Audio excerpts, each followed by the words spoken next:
Drone and yo, you ready to go? Then let's start the show. 2Dawgs are back with a brand new season. Yeah, you know the reason. Sports talk, flavor, got that extra seasoning. Drone and yo, stay on the go. Look at the scores and stats, then this your show. 2Dawgs, they got that breakdown. Yeah, we throw that in T-Town. Look no further, you have just found the #1 sports talk show. Savage picks from yo, big dog picks from Drone. Wanna welcome y'all back home. Can't forget the latest news. Yeah, them dudes. Plus we them boys. Please say the noise. Free giveaways, highlights for the game today. Let's start the show. Come on, I lead the way.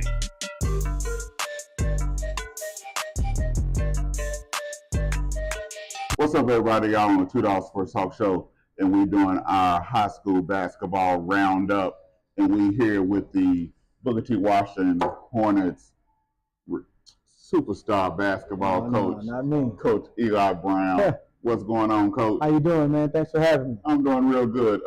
Let's just jump into it. You're a veteran here, so yeah. Last year you came up a little bit short, but this year we plan on going all the way. Tell us a little bit. How did it feel last year? How was your players' response last year when they came up a little bit short? What was their response? Well, I think the biggest response was just we expected to win it. And so when we didn't, it kind of took the air out of ourselves. I won't lie about that. It hurt, but we used that pain and we used that to fuel us through the spring and the summer and into this fall, and we're going to use it again this winter. So it's a lesson learned for us, and we think that it's something that we have learned from, and we're going to have a different outcome this year. Because I've been looking at some of your posts on Facebook, on social media, and the enthusiasm of your players. You've been talking about that they've come in this year with a different fight, different looking, different glare. Even your freshmen, when we talked about it earlier. Tell us a little bit about that look that they have in their eyes this year. Well, they still feel the disappointment from last year. So they're hungry to try to redeem themselves. Kind of like the USA Redeem team when Coach K took over. We have that same mentality with us right now. And those kids have really brought that mentality. They didn't miss a beat all spring and summer. And so that hunger is noticeable throughout our play in the summer, throughout our workouts, throughout our intensity and accountability. So I think that our kids have really took that loss and use that to fuel themselves and use that to say, you know what, we don't want to ever feel like that again. So this year, just coming in and looking at the enthusiasm, we was walking up here and you hear the music playing on the football field with Coach Bitson, and you step into the gym and you hear all the noise. It just seemed like there's a different atmosphere here at Booker T. Tell us a little bit about that. Well, it's an active campus. I mean, with our student athletes, I mean, we have somewhere in the neighborhood of 400 student athletes in all our sports. And so everybody's practicing. Everybody's working out. Everybody's in the weight room. Everybody's running the track. It's active every evening here up until about 6 o'clock. You got softball going on. You got volleyball going on. You got all kind of things, football going on. And then we're all working out. We're either on the football field, on the baseball field, the softball field. Both gyms are full. You have a lot of things going on. So it's buzzing around here, no pun intended. But it is a very active athletic complex when everybody's here working. So what are to expect out of the Booker T. Washington Hornets basketball team this year? A lot of fight, man. We feel like we have something to prove. We want to prove that we are who we said we were, which is a team that works hard, a team that plays together, and a team that wins. And so we want to prove that to ourselves first and make sure everybody else is aware of that as well. And so you're going to see a lot of intensity. You're going to see a lot of fun, a lot of togetherness, and a lot of fight is what you'll see. Now, this year, you're not coming in as someone that's under the radar. Right, correct. You're coming in as someone that's the hunted. Yeah, so it's a different kind of atmosphere, it's different kind dynamic. of Yeah. I mean, you have the rabbit and the gun, and we definitely do not have the gun this year. We had it a little bit last year, but we don't have it this year. Now we are getting hunted, and it's very, very apparent by some of the things that other schools and programs have done over the spring and summer to try to align themselves with us, which is fine, and that's what you want, competition. And but we still feel like we know we are the team to beat, and we know we are hunted. We talk about it a lot. We don't run from it. We're going to hit it straight head on and face any competition that comes our way. We have a tough schedule, so we're going to be prepared come playoff time. What are your seniors saying about being the hunted this year? Because this is something new for them. They never experienced it. What are they saying? They got a lot of attention over the spring and summer due to their play last year, and so now they know that the target is on their back, and so they're excited about that new prospect of being the hunted. And so they're taking it all in stride, and they're making sure that they hold themselves accountable along with their teammates, because this is it for them. They know there is no tomorrow when it comes to them. So my seniors have really stepped up, and they've really shown accountability in the weight room, on the court, and holding the younger players accountable as well. Now, you got a freshman that you was talking about before we got on here, that you are looking forward to seeing him on the court. Yeah. Tell us a little bit about your freshman class that's coming in. Well, I like my freshman class. There's a kid, DJ Laster, who I think has a chance to play some significant minutes this year. He's tough as nails, and he doesn't complain. I really like the way he competes every day.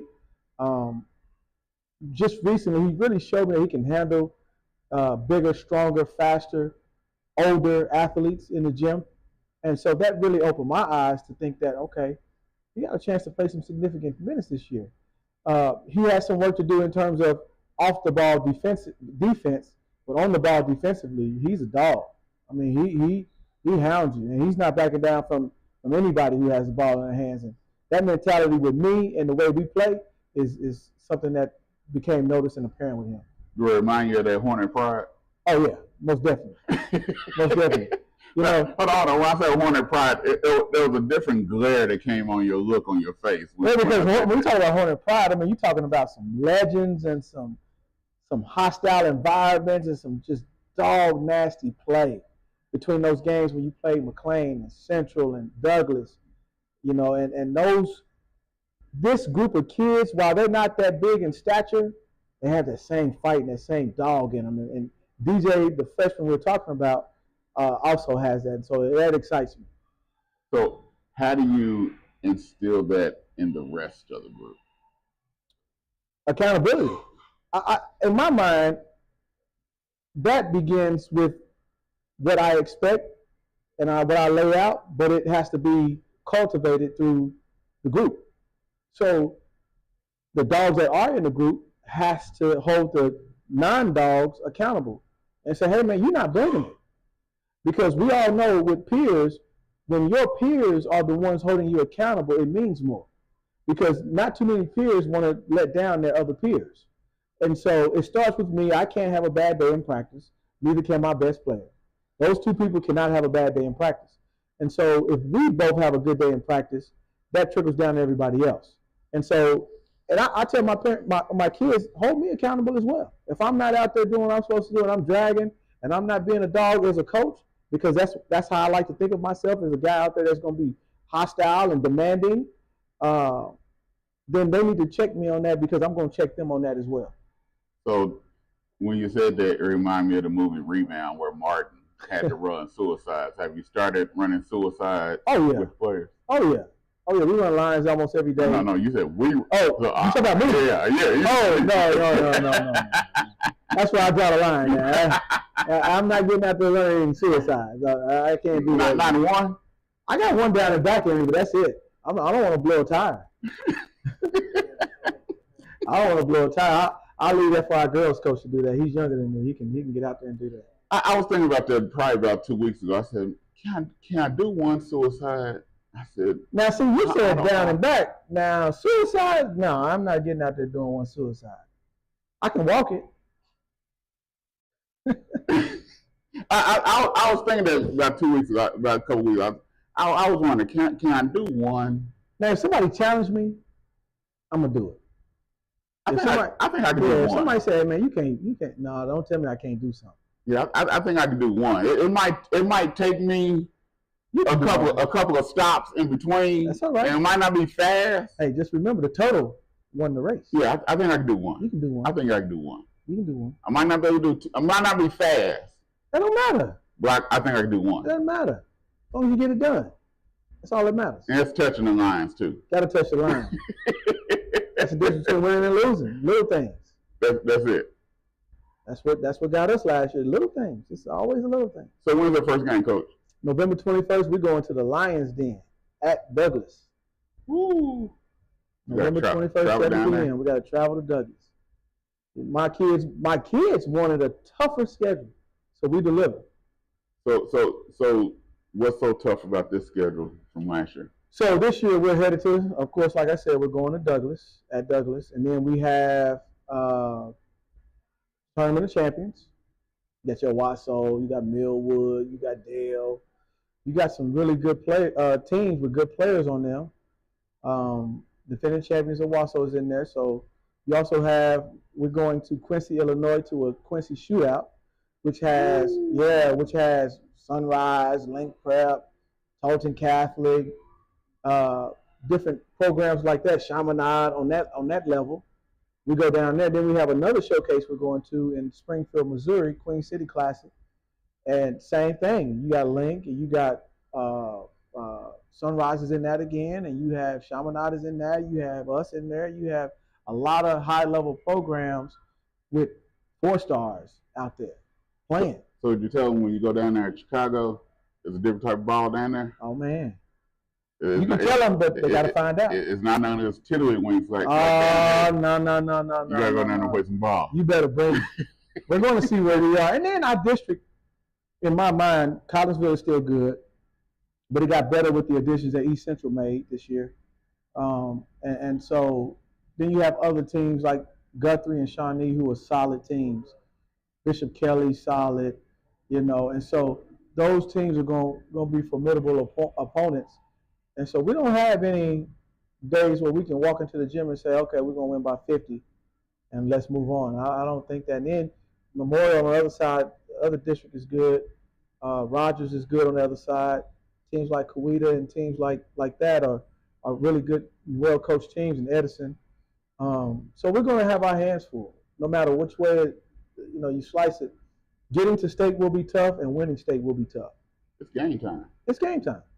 It's game time, man. We are excited. We're ready to go, man. I hope the fans, y'all make sure y'all come on out here and pack the hive when it's time to play.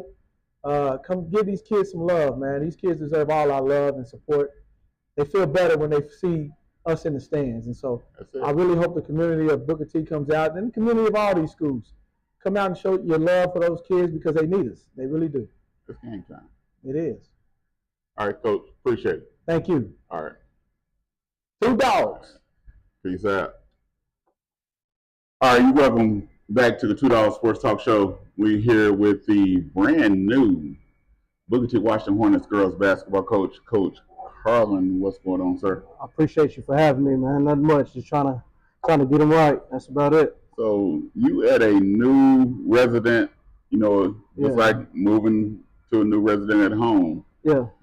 How does it feel to be at a new home, trying to figure out what's new, where the bathroom is, where the sink is, where to put your dishes? Right. It's a blessing, I will say that. Just to be here, just with the tradition here at Booker T, being a graduate from here, you kind of understand what the expectations are.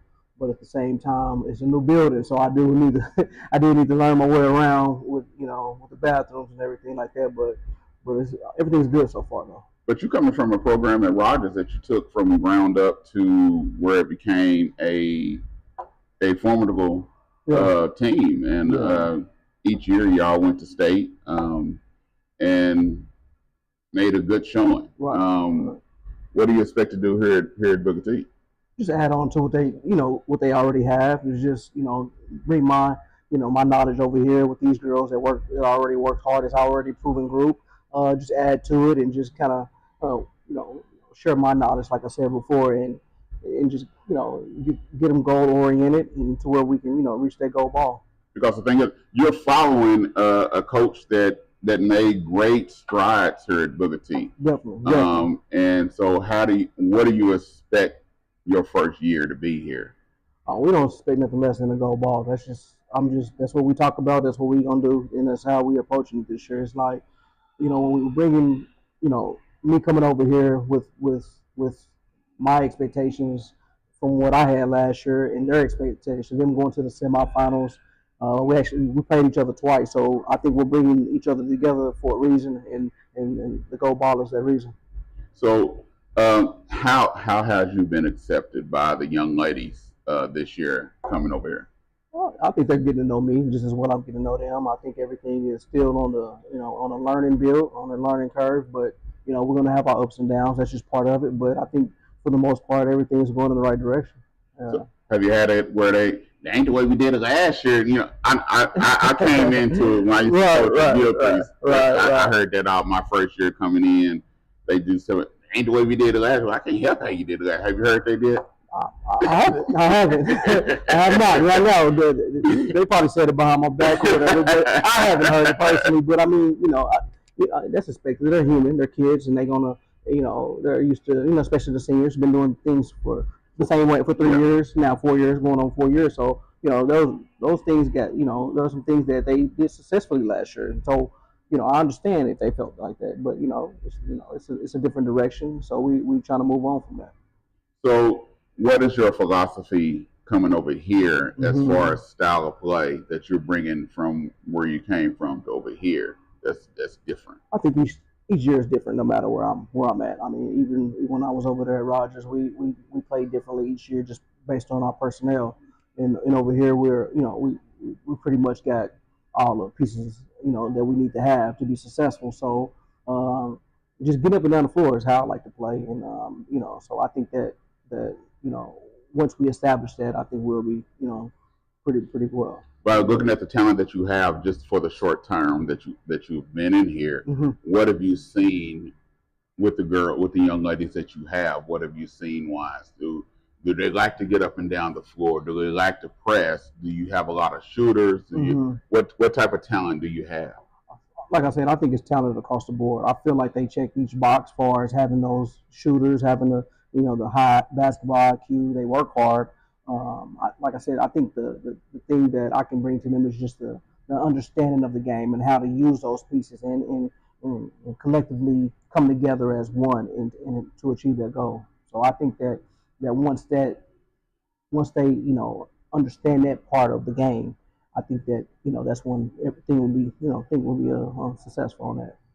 Now, have you been hazed yet by Coach Brown? And what kind of hazing? Have you had to get the new donuts? Have you had what kind of hazing have Coach Brown them did to you yet? I want to tell some people this out there that don't know things about Coach Brown, man. Absolutely great coach. I ain't taking nothing from him, right? But on the flip side of that, you gotta learn how to be a friend, man. He trying to pick on me. He don't want to let me in a gym over there and stuff like that. He want to keep it to himself, but it's okay. We trying to work it out, man. He gotta be a better friend than that, man. I know, man. You gotta forgive him, man. He okay. I'm praying for him, man. He okay. And then he get his assistants, to come do his dirty work. I'm be honest with you, he won't talk to me a lot. He said, man, I can't talk to him unless I win. So I'm on a different table than him. So I got to go through his assistants to get to him sometimes. He treat me bad, man. I know, man. I get it. I get it. I understand. I get it. It's levels to it. I understand. I know how it works, man. Yeah, bring us some of the brown donuts, man, and he'll be okay. I got you. Yeah, bring some donuts in the morning. He'll be all right. Yeah, he'll be all right. I got you. So, what are you the conference and everything that you're dealing with? Your freshmen, are you going to be playing more freshmen, or do you got a lot of freshmen that's coming in that you think might play up, or? How does it work? We actually only have 2 freshmen right now, but our upper class is pretty much loaded, and so we have 4 seniors. We have 3 or 4 juniors, and then we have like 5 sophomores. So it's pretty balanced. Our team is pretty balanced as far as age is concerned. But Those freshmen are looking good. I like what they bring to the table. They're going to be, once they keep starting to work and get the knowledge of the older girls and how to play varsity basketball. They'll be okay. Okay. Yeah. Okay. So your first game is against Douglas also, or is just the young men that's going to Douglas, or you going to Douglas? See what I mean? See, now we're going back to the Eli Brown thing. See, but they started November the 21st. We don't start until December the 3rd. We'll host Nathan Hill Rangers here at Booker T. Okay. Yeah. Okay. So, what type of scrimmages do you have in between there before that very first game? We got some good scrimmages ahead of us. We first going after Broken Arrow. They got a super scrimmage out there in Broken Arrow, which is going to be tough for us. And just seeing the 6A teams. Then I believe we go to I believe it's Sapulpa and follow up Glenpool and things like that. So we got some some good scrimmages coming up that's going to test us and see where we at early on. Okay. What impact? I'm going to ask you this question. What impact has this year of the WNBA have had on your girls this year that you've seen? That I've seen, honestly, they talk about it more. That's the first thing, and just having those girls out there that can see the floor and move the ball. I think Sabrina, they like her a lot just because of her shoes for one, and then second of all, she does the triple doubles and things like that. So I feel like with that approach of having that triple double and understanding points, assists, and rebounds and things like that will bring their game out a little bit more for us being polished. Yeah. Okay. Yeah. All right. We want to thank you. Good luck this year at the Hive, your first year. Yeah. Hey. Yeah. What's up? This is Drone, 2Dawgs Sports Talk Show. We're here doing our high school basketball roundup. I'm here with Coach Walker of the Tulsa Central Braves, Lady Braves. What's going on, Coach? Not much. You doing all right today? I'm doing real good. We're in a new season, new beginning. What do you expect this year? How you feeling? Graduated 4 seniors last year, and graduated one really talented, Monte Davis. She's at NEO right now, so we're gonna be young. We'll have one senior, Jatavia. Might have Courtney back. We don't know yet, but Jatavia didn't play. She didn't start since she was a freshman. So she's probably one of the best defenders we done had here the last 3 years. Real tough kid. So, she's going to have to score a little bit more this year. And then we got 2 sophomores that were freshmen last year. Saw a little varsity run every now and then, Miracle and Jackie. So they'll have to fill some big shoes this year, step up and do a little bit more than what I think they were going to have to do as sophomores. But I think they'll be prepared. We played the ORU team camp. And they surprised me. I didn't think we was gonna play as well as we did, and every game we played pretty well and had a chance. So that was good to get out there and see them do that at the ORU team camp. And, that's kind of tough. Also, how you play those 3 games in one day. So them having to play those 3 games in one day, then come back the next day and play 3, and then play 2, just get them to do that and play at a high level was really good. So it gave me a little hope. Now last year probably was each year you've improved. Yep. And so last year probably was the furthest you've been since you've been here at Central. Close to it. No, that was the year before that. We went to area. So we was in area back to back winning seasons for the first time in 20 years. They had so last year, like I said, we had a hiccup. We lost Courtney at the beginning of the season. But you still went. Yeah, we figured it out. It took me a while. Sometimes as a coach, you have to make adjustments, to what we had done stuff one way all summer, and then, we lose a player, and then now all of a sudden we got to change and make adjustment. And it took me a while. I told my assistant coaches, hey, y'all throw away all them plays and just don't worry about nothing until hey, we might do this by game. But once we figured it out, we switched up defenses. We still played man, but we got out of 2-3. We used to play matchup 2-3. We got out of that, and we moved more to a 1-3-1 matchup zone, which in the second semester was better for us and kept us in games and gave us opportunity. So we played a lot of man in a 1-3-1 matchup. So what was that like as a coach, having to adjust on the fly and still be able to keep going? What was that like? How did the girls handle that? Well, I think they handled it. We some of the plays were the same, but we had to do it in a different way. So, and when you're coaching here at Central, especially on the girls' side, I don't get the talented players like everybody else. I don't get girls that play all summer long. I might have 3 or 4 every year that play. So what I'm doing that every year. We got to change up how we play every year unless I got a group of girls, which I graduated 4 seniors. One of them played 4 years, the other 2 played 3. So now you got a group of girls that kind of know what's going on, so they're used to it. So it's easy to adjust. You can adjust to them as they get better. Every year. You can do a little bit more. So now we're like, this year we're gonna have to wind back a little bit, simplify it. But as they get better, we can add more. So the adjustment process is an ongoing adjustment process each year. Yeah. So it makes you a better coach. Yeah, you got to coach. It ain't like everybody else. I'm not knocking the rest of the coaches, but there's a couple of them. They can line up out there. They got 10 players. They can come in here, 5 on the floor, sub 5 in. They ain't losing nothing. No, they can, and they know what they got every year. You don't know what you're gonna have. I know some of the ones I'm gonna have, but I don't know. If this kid in junior high is gonna be here. They might go somewhere else, and we're gonna get a talented. A lot of these kids get these move-in kids. So we've been fortunate enough the last couple of years since I've been here to have somebody transfer in. We did this year. We didn't get a kid transfer in this year. We didn't have the kids that came in as freshmen and been here, or sophomores and been here for 2, 3 years. So that didn't help out. But this year, right now we got a couple new kids as freshmen. So we'll just have to see. So it's like the movie Rebound, where you're walking down the hall, you see somebody, you going in the classroom, and say, hey.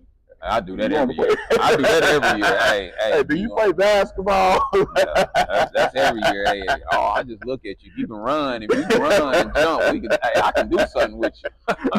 I get it. I understand it. So, what are you expecting out of your girls this year? We'll be the same. We're gonna play hard. We're gonna play defense. That's a non-negotiable. Everybody know. They all understand that part. Hey, we're gonna guard. Just be able, win 10 games or more, come out this year and just play hard. When you play hard, everything else will take care of itself. So basically, because I heard you say a lot, I need 10 games. So basically, you can figure out if I can get 10 games, we can do something with that. If we can win 10 games with a group of young kids, then next year, you can win more games. And I got a group of 8th graders that got a chance to be pretty good. Got one that's really good, and a bunch of other ones that are good. So if they can do what they're supposed to and get better, then they can come in and they can help out next year with those kids who already play. So you add some good kids with some kids that play. So now you're just gonna get a little bit better. What makes it so difficult when it comes to female basketball, especially at this age? What makes it so difficult with getting the young ladies to come out? It's just I don't know. It's they always say they're gonna work. Some of them say they work, some of them they just don't know, But it's like I told you earlier, I'll get a kid to come in, they'll last for a month or 2. And if they make it for a month or 2, their friend gonna come the next month and say, hey, coach, can I come play? And my favorite line to him is, the only reason you coming in now is because your friend made it. And she told you it ain't as hard as you think. And they think it's hard. Do we work hard? I'm gonna be honest, yes, we do. Because I didn't come here, when I got this job, I told Mr. Nealy, and he laughed about this all the time, him and Nate, hey, Central girls basketball need me. So guess what? Hey, I got to back that up. Right.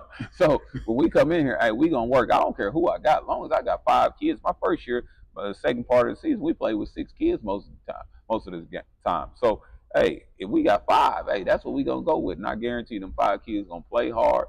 They're going to be disciplined. Hey, they're going to give everything they got. And you'll have a chance because we're 3A this year, so it's not as tough as 4A. So, but when we do go play the 3A teams and the 4A teams, some of them sometimes, we didn't play the tough schedule, so they don't phase us. We'll have a chance all the time. Even like last year, we were 1-8 or 9 going into Christmas.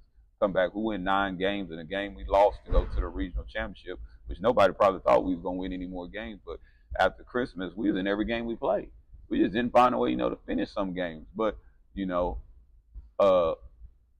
that's because they play hard and we play defense. And at the end of the day, if you can play defense, everybody know you have a chance every night. You ain't got to be great offensively.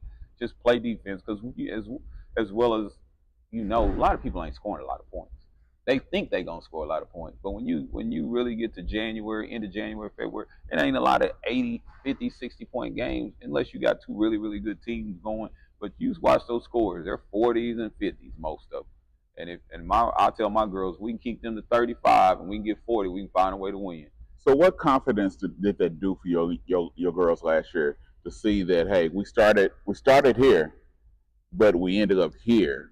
What confidence did that do? It gave me, you could see towards the end of the season that that confidence was there. It's one girl I talk about all the time, Clarice Padillo. She played and she she at the beginning of the season, she was frustrated down because she put some time in the gym during the summertime. But then you could see towards the end of the season that work started to pay off.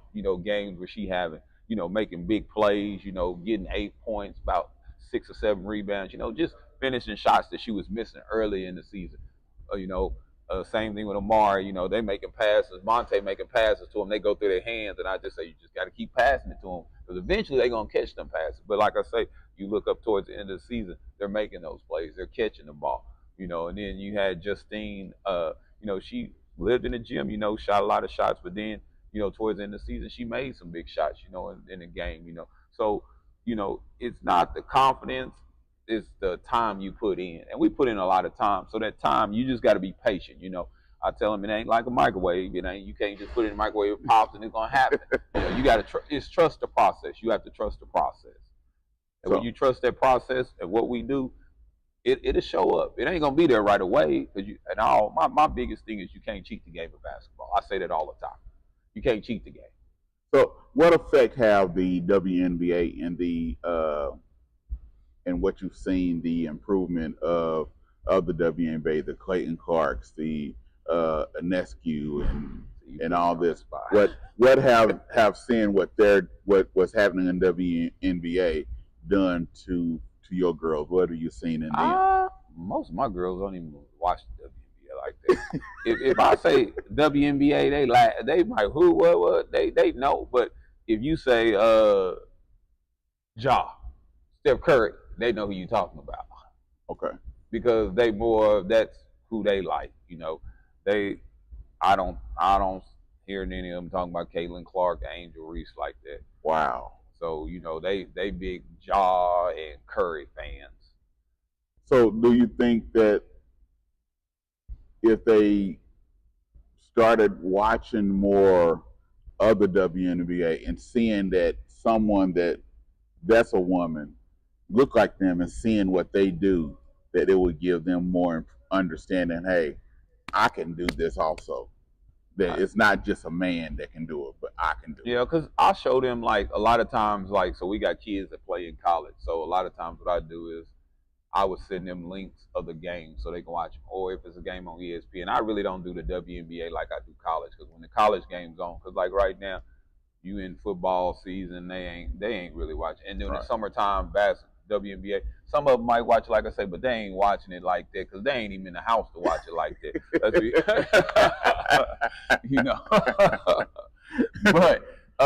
But like when during the season, a lot of college games, hey, I'll send me and my assistant coaches, hey, this is what on tonight. This is what y'all need to be watching, to get an understanding of this is what you can do. College basketball, some of y'all say y'all don't play at the next level. You need to watch the former players that play here. Watch these girls from South Carolina, this and that, So I think it helps them. And I think if they watch the WNBA, but even the boys don't watch basketball like that. A lot of kids, they watch highlights. Right. So we in a generation of where they watch highlights. Yeah. And my girls do that. I can look at their phone sometimes. What y'all watch basketball? They watching a highlight. They ain't watching the game. Yeah. They sitting there watching a highlight. Yeah. Because they want it now. Yeah. I said, I was just talking about that all the time. I'm like, I asked we was at a family gathering. I asked I said, how many of y'all sit here and watch football? All y'all say y'all play football, y'all like football, but how many of y'all sat and watched a football game? All of them play, but none of them said they watch football games. Then how do you know what's going on? How do you know fundamentals? How do you know how to play if you don't sit and watch a game? But that's the difference between your really, really good players. Because your really good players, they watch. They students of the game. They watch. You got a lot of kids that are athletic, play off athletic ability. So they don't really. I can run, jump, all that. But then you got the kids that aren't as fundamental. I mean, as athletic, fundamental. They study the game, and then you can tell a kid who's athletic who really studies the game because you can tell by the way they play and the way they move. So, speaking of playing, who y'all got first? First game, oh man, hold on, I gotta think. Oh hell, yeah. Okay. That's over Thanksgiving break, that Tuesday. Wow. So You got them here or here, the here? Here. Okay. Okay. So y'all gonna be ready? Oh yeah, we'll be ready. Not as I didn't want to play that game early, but it is what it is. So hey, we'll be ready. Okay. So y'all got how many scrimmages y'all got in between there? Right now we got 2 set up now, so still working on some. So, but we'll be ready. One thing about us, we get better as the season go along. So what we look like at the beginning of the season in November and December is not what we're gonna look like in January and February.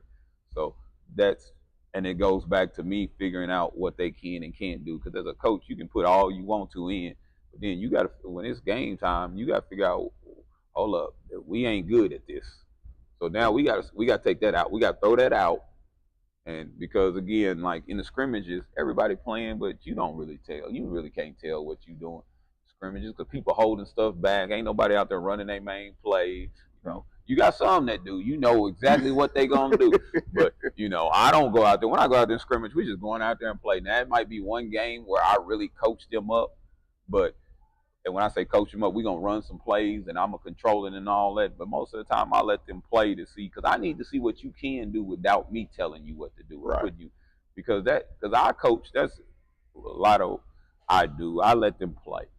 This year, we can't play as much as we have in the past, but I like to let them play. I don't like to control everything offensively. Now, I'm going to control it on defensively, but when I need to control it on offense, I will. So this year, we'll try to play up and down a little bit more, because we won't be good in the half court early, so we're going to have to be able to run up and down the floor a little bit more. So you finna do some Coach Carter? Huh? You finna do some Coach Carter? Yeah. Like, try. Not, I'm going to try.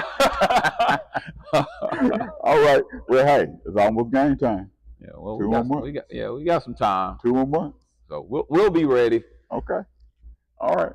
Appreciate it, Coach. I appreciate you. All right. Good luck this year. Thank you. 2Dawgs Sports Talk Show. Basketball Roundup. Peace. What's up? This is Drone, 2Dawgs Sports Talk Show. We're doing our basketball high school roundup. What's going on? We're here with Coach Richardson of the Tulsa Central Braves. What's going on, Coach? Not much at all. So you had a basketball trial today. How'd they go? It went as good as what I thought it was going to be. It started from 4 to 6. We got done at 5:40. So it went better than expected as far as getting people in and out and seeing what they can do. Okay. So you've been here at Central for 2 years, and now you're the head man. What's the difference between being the assistant and being the head coach? The mentality. As assistant, it's more so I got to pick the kids up. Now it's not my job to pick them up. It's my job to actually, to motivate them, to get them believing in what we need to do as a team to get to the next level, which sometimes is not the friendliest way. Sometimes it's not the best way or the most, how can I say this, the nice coach way of things. So my whole mentality flipped as soon as they gave me the keys to the job.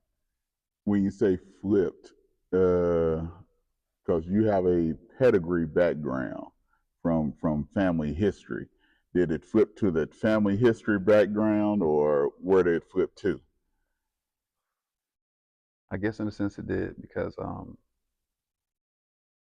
once I was applying for this position, I already had my grandfather in my ear, my cousin in my ear, my uncles in my ear, already telling me what, the things that they did would make them successful. So all I'm doing is I'm trying to not make the mistake. I'm trying to learn from their mistakes, so I won't make their mistakes, so I can always just keep gradually building inch by inch. So, what is it about Central? What should we expect this year from the Tulsa Central Braves? Expect chaotic defense, effort. It's gonna be some fun basketball in all sense. It's gonna be fun. It's gonna be fun to watch. They're gonna be playing hard. They already will run through the wall for me. Just the intensity of things will just, it changed the culture in the last, I guess, few years that, it's been down a little bit. Is it going to be that 40-foot of nonstop, hard-nosed defense that we used to seeing from a Richardson? My grandfather called it 40 minutes of hell. But it's going to be Nolan and Richardson, the fourth version of the intensity. It's a little bit more. How can I say this? I have the old school in me, but I'm also moving with the new times of things. How to get the kids. I know the way I coach, the way coaches coached me when I was in high school is totally different from the way the kids are coached today. As far as you can't be the same way you did when I was in high school playing with these kids now today. So my main thing is just try to get to motivate them in any way that I can see fit. I try to get to know my players all real well as far as the personalities, what they like, what they don't like, get to know their lives, get to know everything, so I can, so I know how to push their buttons. I know what gets them going. I know what don't get them going. Now, did your players say, "Coach, you changed"? Hold on, Coach. Where did this coach come from? No, they don't say that. Honestly, it went from they used to come to me first. Now they don't come to me. They go to my brother Stefan. He's the cool one now. I'm the butthole. you the mean one, huh? Yeah, and I know this overnight too, instantly. Usually they come, now they go straight to him before they come to me. So did it make you feel some kind of way, or did it make you say, I'm doing my job, I'm doing something right? Yeah, that actually makes me feel good for the fact that they have somebody that they can go to, knowing that, I'm not that person that's gonna, Cuddle them. Yeah, I'm not that. I'm gonna keep them accountable of everything, of all their actions, what they're doing, and they know that now. And like I said, it's kind of cool because I know both sides of them. I know the personality. I know when they're, they see me as somebody that they can talk to as also, but also sometimes they see somebody like, okay, coach don't play right now. Mm-hmm. And then, so I think it's a great thing because I know all the, that's another benefit of being here at Central. Since I've been here, I know all the kids. I know them real well. I know, it's like, only thing new was me actually being in the building teaching. That's the only thing that has me more nervous coming into here. Like, am I going to be a good teacher? Am I going to do this things? Because I want my classes to be well. But as far as the basketball part, oh man, that's the joy. That's the love. That's the relaxation, mm-hmm. the break that yes. you get. So what do you got? What do you have come back? Because you knew the players. What do you have coming back this year? So I have 3 seniors at the moment right now. We still have to try out there's quite a few football players that wants to come to basketball now all of a sudden. But I have a returning Jeremiah Moore. He's our returning player. Last year he probably at the end of the year he's probably our best player. He's in football right now. We have JoJo. JoJo's back. JoJo's a senior. He started a lot this past year. We have him back. We have Ralph Stokes. He's a junior. He's in football. He'll be back. He'll help us. He will help us out a lot. And then we're young. We have a lot of sophomores and freshmen and quite a few more juniors just trying to, find their way. So your leaders, who are going to be more your leaders? Is it going to be your underclassmen more? Do they seem like more your leaders than your seniors, or who's going to be more your leaders on your team? I have 2 seniors that's probably going to be my leader, and then a junior, Jeremiah. He'd be probably one of the leaders too, as far as knowing everything, knowing how everything works, and I coached Jeremiah. I was a freshman coach here, and Jeremiah, that junior class was my freshman class. That's when I was a freshman coach here. So he pretty much know what you're looking for. Yes. So he's pretty much gonna understand where he can teach the other ones. Okay, coach don't like that. Coach ain't just put up with that. Yep. So you pretty much have someone on the floor that can tell everybody what you like and what you don't like. Yep. How does that make your life as a first year coach easier? It makes it wonderful to have kids I don't have to do all the talking. They can do the talking for me. Matter of fact, there was times where freshmen we have practice and I have to go do something. He'd coordinate the first 40 minutes of our workouts before we get into everything. He was like, when I get back, coach, we got everything done, then let's get into our next, whatever we got to do next. So, and it's not just him, it's Ralph, I can go down the line, Javion, it's all of them going and buying and believing in what we can do here. What are you expecting out of your team this year? I'm expecting basically effort, more importantly, effort. Effort, hard work, willing to want to compete, willing to win, and even if we don't win, just somebody that there's teams. I mean, I've seen people that they get accustomed to losing, that's what it is. It doesn't bother them. These kids, it bothers them when they lose. It's prideful. It's everything. Just more importantly, I get everything out of them. Because you look around, you got the pictures of the championship teams with the tuxedos on. You got the 103 state championships on the wall. What does that do for your players to see when they walk in here and they see these things on the wall? How does that motivate them? Oh, it motivates me. It motivates them in a lot of ways too, because they see this and just to talk about it or having a chance to have your name on the wall. And I didn't win the state championship. I was close, but yeah, just to see that, I didn't get a chance to try to get a chance as a coaching. That's just an awesome thing. And it's funny because you say that because even in my interview, one of my things I said to him, which every time, which is cool, before the game starts, the announcer reads off all the boys state championships every game. And I told him that just motivates me. That just gets me excited. Like, dang, like just to be a part of the Brave Nation, the atmosphere from playing it and now coaching it. Because I know what it does for me. I'm a Central Brave alumni, and our whole class, our class was the one that put the 100 up on the wall. Our class was one of the first ones to have a tuxedo picture, class of '92. And we take pride in that as a class. And I know what it does for us when we talk about it. And so that I can only imagine what it does for athletes when they come in here and they see it on the wall to say, I want to be like that. I want to have my name on the wall. How does that feel to get them to say, Coach, we're going to be the next one to put our name on the wall? I'm waiting for one of them to say that, actually. Ain't none of them said that to me yet, as far as I'm going to be my name on the wall, just out said that.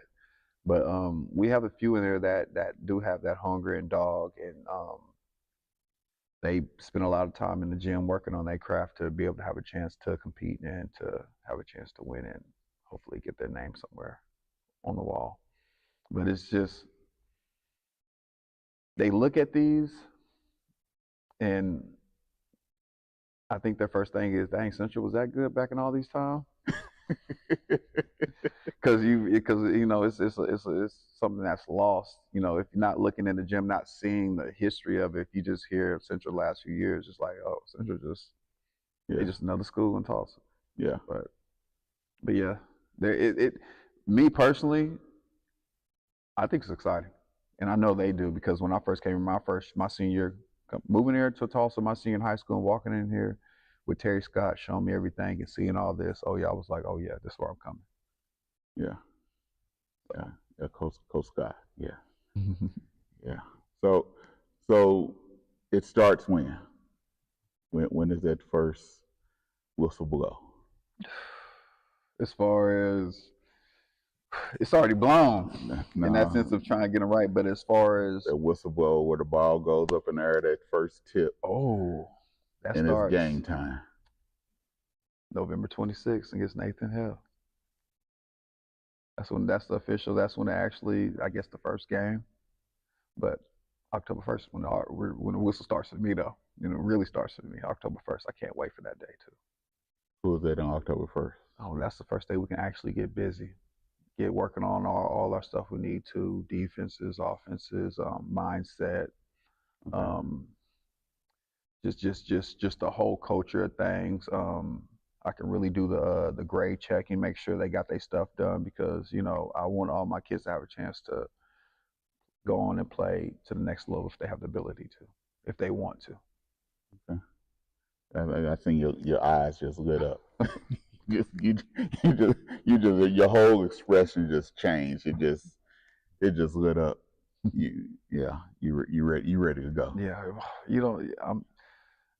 I have a calendar in there. It's marked crazy as far as just the day. I'm just here, and it's flying by too. It's crazy. Like when I was in high school, it seemed like time was standstill. Now you're older, time just you look up. It's already gonna be December. Yeah. So October 1st, one more week. October 1st, one more week, which is crazy. One more week. One more week. So November 26th, the ball is tipped. Ball is tipped. It's game time. Game time. So you gonna get any sleep the night before? I'm gonna try to, but probably not. I won't. I probably won't get no sleep during this whole first year. I know. My name helps me out a lot of ways, but I know my name also hinders me in a lot of ways too, because most people believe in me, but some people, believe in because of the name. And I know it's my job as me being who I am, Nolan Richardson, before. It comes with expectations. Yes. And it makes you it causes you to work harder because you want to live up to those expectations. Mm-hmm. And I don't, this wasn't given to me. And I want to make sure whoever doubts me, those are my W's. As far as being on the court and outside the court. But this is honestly, it's an amazing journey. I'm blessed to be here. I'm blessed to be here talking to you and just to have this opportunity to come back to my roots and just make some noise over there. Yeah. Most people say I'm quiet. Yeah, that's what they told me when they told me. They said you finna go over there and I said, yeah, I'm finna go interview him. They said, I'm shocked because he don't talk. But hey, I'm ready. You got me out. You got me ready for anticipation to see what you want to do. Oh yeah, you're gonna. When you watch Central play, you're gonna see a team that is hungry. That's gonna fight for all the 50-50 balls. That's gonna try to get all the rebounds. That's gonna run up and down the court. That's gonna be in shape. That's gonna be ready. I don't know about putting the ball in the hole right now, but as far as everything else, we're gonna give 110% effort. That's all it takes. Mm-hmm. If the other team can't score, all you gotta do is put the ball in the hole one time. Mm-hmm. You win. 2-0, that's all that matters. But hey, appreciate it. I appreciate everything. Thanks for the interview. No problem at all. 2Dawgs Sports Talk Show. Peace out.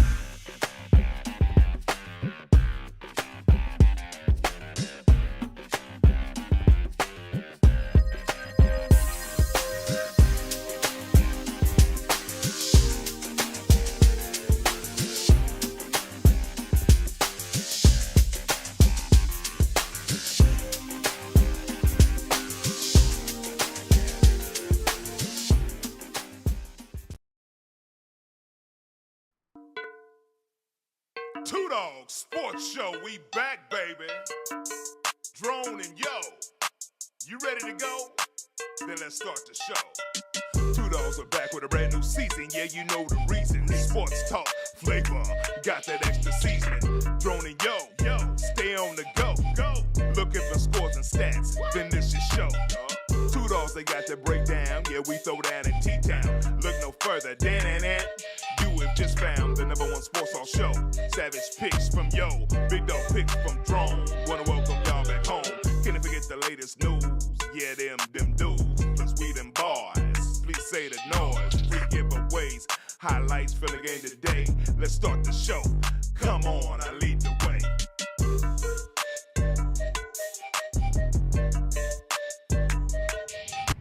What's up, everybody? You're on the 2Dawgs Sports Talk Show, and we're doing our high school basketball roundup 2024.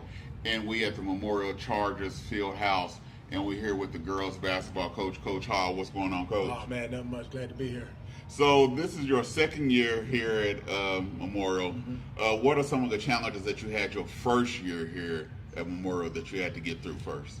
Just fighting through the adversities of a program that was kind of run down a little bit.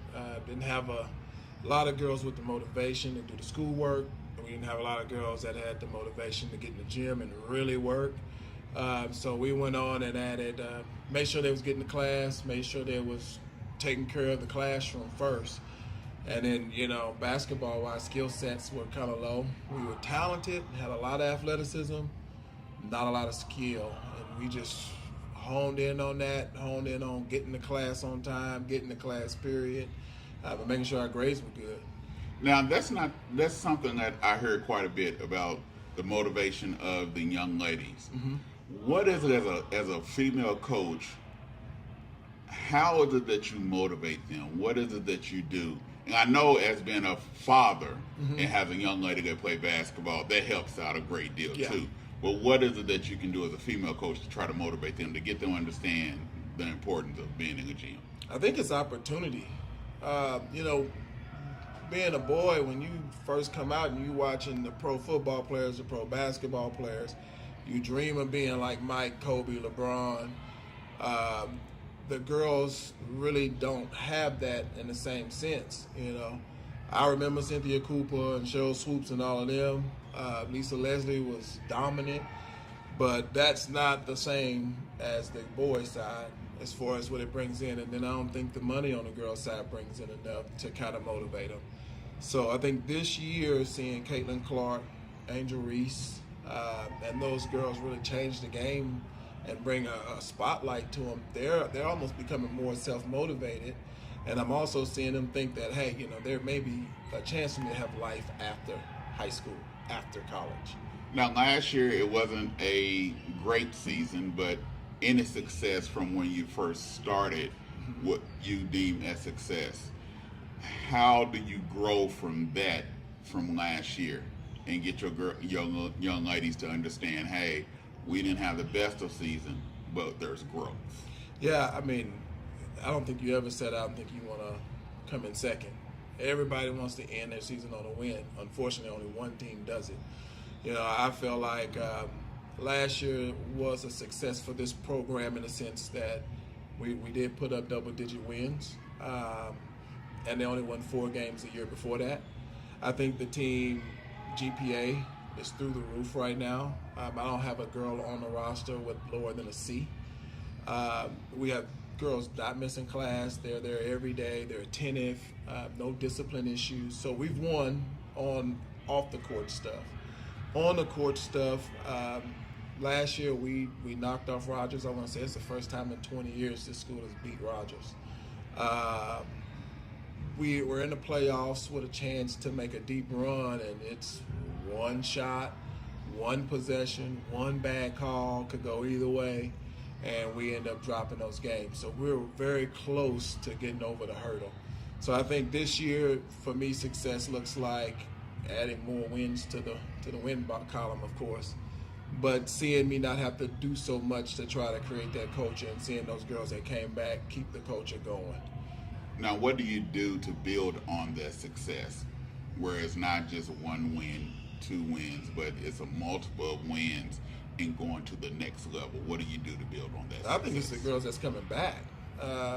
And not so much me. The culture is here now.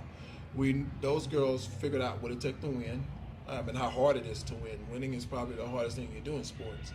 And so the work that we have to put in every day, the grind, making every sprint, The young ones coming in the gym, they have to learn that. And if it's me again having to teach it, I haven't done my job right the first year. And so this year I'm seeing those girls that return and take the lead. And instead of me having to be the vocal point, I'm watching them do it. And it's pretty awesome. So as having your daughter on your team and coaching her, how do you intertwine that as a father? I know what it used to be for me coaching my son. How do you do that to let them know, hey, I'm not showing any favoritism to my daughter. Yeah. She has to work just as hard. Yeah. How do you do that to get them to understand, okay, if he's holding her to a higher standard, we got to be held to a higher standard also? Probably the hardest thing in coaching your kid to do, but when we're in the gym, I'm not dad. She can call me dad, I don't care, but I'm not dad, I'm coach. And so I'm going to coach you like I coach every kid in the gym. If you look jogging up and down the court, I'm going to get on to you the same way I get on to the next girl. If you do something great, I'm putting my arm around you and praising you for that too. It's just never going to be, I'm going to treat you a certain way because you're mine. And I'm probably a lot worse on her because she gets it not only in the gym, she going to get it when she get to the house and come watch this film with me. What were you thinking? Like, why did you make this play? Yeah. That was a good shot, Yeah. And so she's probably got a lot worse than any of those girls in the gym. But at the same time, it's got to be equal. Right. It's got to be equal. See, you different. I didn't let mine call me dad on court. Once we stepped off the court, then you call me dad. But while we on the court, it was Coach Watts. And if you accidentally called me dad, I ignored him. Now, I might need to try that. Yeah. And now, once we stepped off the court, it was dad. But as long as we was on that court in practice, it was Coach Watts, and that was it. And they understood that because I felt that I have to set that standard to let them know we're all the same. Yeah. And you all the same. So, who is that player besides your daughter that you expect them to take it to the next level this year? Oh man, I got three of them that come to mind right away. Trinity Germany, she's a junior this year. Guard, quick, decent shot. She gets going and it's on. She has the ability, I'll tell you this, the first day she got here, we're doing tryouts, and I see her and she comes down the floor, and we're just doing two-line layups, full-court layups, and she goes to shoot the layup, her hand's at the rim. And I went, oh, she's that athletic? Say, sign her up. Coach, she don't have to do nothing else. We want her. She struggled last year, just remembering plays, just being like a player. This year, oh my God, she is one of the leaders. She is the biggest leader on the floor. If you go down and ask her a question, hey, where are you supposed to be right here? She can tell you. She knows where everybody's supposed to be. I'm looking for her to have a big year. Jalen Doan's another one. She's my point guard. She's heady. She's smart. She's handling the ball well. She's also a returner that's leading. And then AJ, Autumn Wright, she is one of my bigs in the middle. Super athletic, super quick, jumps out the gym. She's physical and tough and rebounds the ball really, really well. Those three girls, if they do what I think they're going to do this year, accompanied with what my daughter Matea is supposed to do, the four of them they should wreak havoc on the district. But I need all four of them to do it. Okay. So what I hear is that I should be hearing Memorial name going further into playoffs this year. Well, that's the goal. Memorial being one of the teams to beat. Yeah, that's the goal. That's the goal. Do they know that? They know that's the goal. They know that's the goal. They still got to get it done. I mean, I'm just a believer, I can say we're going to come out here and I'm going to give you 30 every night, but I got to give you 30 every night. I can't come out here and give you 30 this night and give you 2 the next night. Right. So we've been talking a lot about consistency. We've been talking a lot about accountability. And those four girls have been doing it. And I think I don't think we can win a championship just with those 4. We're gonna need 5, 6, 7, 8 to get it done. And we need all of them. We need everybody. We need our managers to be great. So you need to be like the water boy. Everybody. Everybody. So who was the first game this year? First game, we opened up with Durant. Here or there? Here. November 22nd. Are they gonna be ready? Oh, we gonna be ready? We'll be ready. We'll be ready. Game plan will be intact. We'll be ready. I know Durant's gonna be ready. Great coaches over there, so it's not gonna be an easy win. They're tough. They play physical. We'll be ready. Okay. It's game time. It's game time. It's here. Yeah, it's game time. Best time of the year, man. Like yesterday was like Christmas. So did what changed yesterday in practice? Yesterday was October 1st. Mm-hmm. You had them a little bit longer. What changed? Intensity. I've been warning you. Now I'm holding you accountable for it. So I gave you the warnings for, a month or so. Now you gotta get it done. Yeah, you gotta get it done. So accountability, and I think it's the intensity of practice. Okay. Yes, sir. We ready? We ready. I'm ready. I don't know about them, but I'm ready. This is the best time of year, man. There's nothing better. That's it. Yeah. All right. Game time. Game time. Thank you, Coach. Appreciate it. Hope to see you. All right. We'll be here. Yes, 2Dawgs Sports Talk Show. Peace.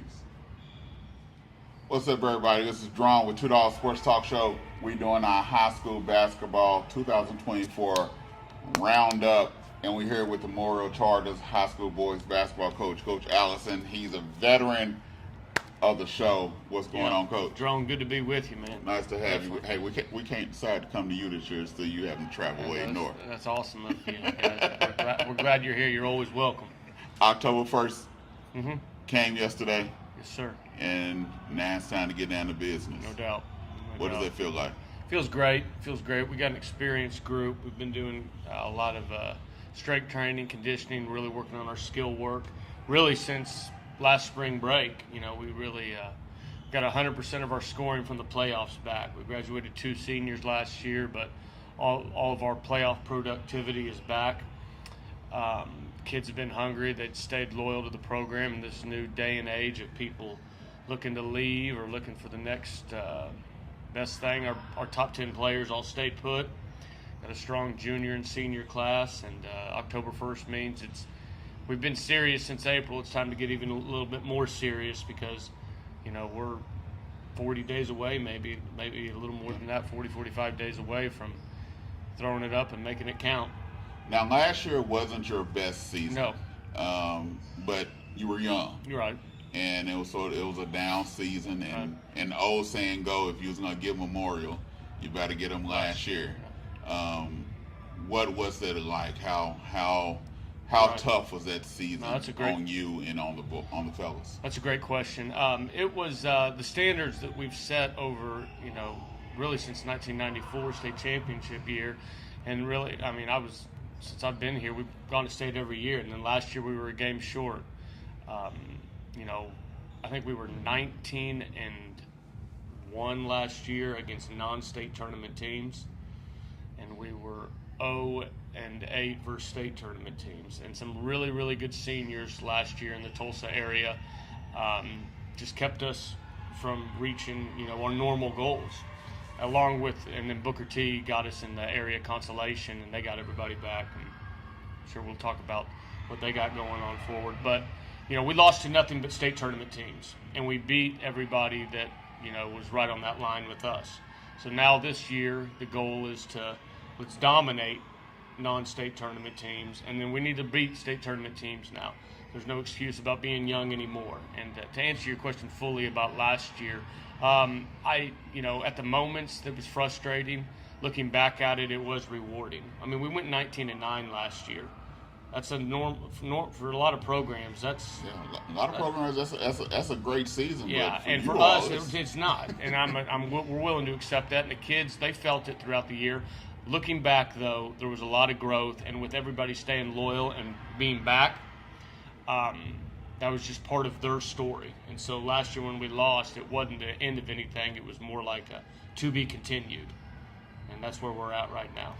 Because I seen a couple of your games during the summer league program, and I seen a couple of times where you had to call the dogs off, but your substitutes that came in behind when you called the dogs off, they just as strong. Yeah, no, we got.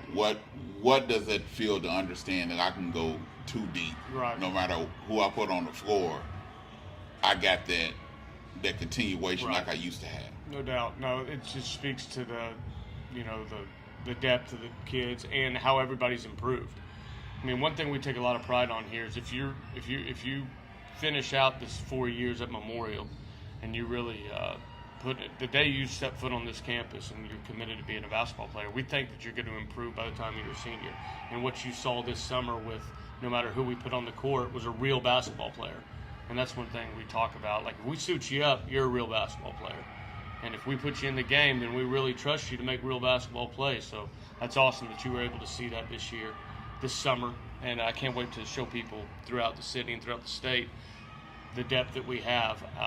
And then, with October 1st right now and it being practice time, it makes practice very, very competitive when you can put that many good players on the floor for any type of drill. Now, look, you don't have anybody everybody's 6'2" and above on your pretty much your whole squad. It looks like that at times. We got a handful of guards that are probably sub 6 foot, like scrappy, tough guards, but we are big. We do have. I can't put a lineup at times. We can't put a lineup at times of 6'2", 6'2", and then probably 3 or 4 6'5s out there. Well, we do have multiple guys, and they're versatile. We have guys that can play kind of all over the court and they're getting better at it. They're not completely, their skills aren't completely great at all 5 positions, but their versatility is there with certain matchups. Now, one thing I did see that you have some shooters. Yeah. This year, where it was last year the shooter was far few in between, but this year you have some knockout where they can knock them down from 3-point. How is that going to improve? It's huge. Your offensive skills. It's huge. We got, hopefully we can put multiple guys out there that can hit threes. Last year, like you said, at times it was tough scoring. And the guys, a lot of it's the speed of the game slowing down, and that helps shooters a lot of the time. And then they've just put in work. Fabian Harris hit the most threes for us last year, and he's back as a junior. He looks to increase his shooting percentage, and Antonio Love had some big games in the playoffs. He's capable of knocking multiple threes down. Those 2 guys I can name off the top of my head, that they can make 3 threes in a quarter. And I've said before that if you can make 3 threes in a quarter, you can change the game. And with those 2 guys, they're capable shooters like that. And like you said, our bigs who are versatile. Julio Cotton made multiple threes in games. Isaiah Garrett's, Jaden Johnson, they've stretched out their range. Jarrell Colbert's another senior that's improved his shooting. So, the versatility with those guys, we're looking, when the ball goes in the basket, it makes it a lot easier to even play defense on that aspect when the ball's going in. And offensively, it opens up everything. Now, what's the mindset of your players this year? Yeah. Since they didn't reach their goal last year, but the mindset, to have that mindset, the will to win, what is that this year from them? The mindset's just to keep improving and to enjoy every day competing and getting better. They know that they can be one of the best teams after what they went through last year. There's going to be different challenges this year, especially if we have improved as much as we think. There might be some people telling them they've already made it when they haven't. Until March 16th, which is after the season. March 15th is the state championship game. And hopefully we're in that thing. I mean, we plan on going to Oklahoma City, the big house this year where it's at. We plan on getting a hotel room for that weekend to play in it. But just to continued improvement, stay humble with it, to remember, last year's moments. Whenever you think you've made it, you haven't made it. And they just got to keep that, not being satisfied. And I think last year will be a constant reminder for them that even though they think they might have done something, until it's all wrapped up and we got collected the jerseys March 16th, there's still work to be done. Now, one thing at Memorial, you're never the hunter. Right. You're always the hunted, even last year, and right. You're going to get their best. No doubt. how are the players this year adapting to that, and do they have the understanding to know that no matter who we are, because of what we have on our chest, Right. it's not the football team. Right. The basketball team is a whole different story. No doubt. When we got Memorial on our chest, people are going to give us their best. No, they're fully adapted to that now. Last year was like trial by fire and trial by error. So they know now what it is, and now they're ready to hopefully dish it out a little bit and be dominant Memorial, not just Memorial, but a dominant Memorial team, and that's just going to come with seizing the moment and those 3 or 4 plays when you got a chance to extend something. Now it has to happen. When you got a chance to win that game, now you have to make those plays. So they're used to the target. If we do show improvement and we keep going, they're going to need to maintain that, and not just because this is what it's supposed to feel like, and now we relax. Now that's the time to even go tougher and go faster and go harder, and that'd be my job and the coach, because us as a coaching staff, we're going to have to even in moments of achievement, bring them back to earth and be like, hey, this still ain't done nothing. Now, who is that dog on your squad that's willing to, when the other team is down, they're willing to put their foot on their throat and say, okay, let's finish this? Right. Now, we got a handful of guys that I can't wait for that moment to show. One guy that stands out to me, Antonio Love, I think, Antonio Love is a guy that's ready to dominate in moments. Our bigs, Jaleel, Jaden, Isaiah, Jarrell, they're going to be looking for that. A guy that didn't play much last year, but did show some of that in the game against Booker T in the area consolation game. Cameron Highshaw is a tough kid that I don't care if we're up 20 in this summer league or we were down or you couldn't tell what the score was. And that's when you really separate with somebody. It's every play you play is 0-0.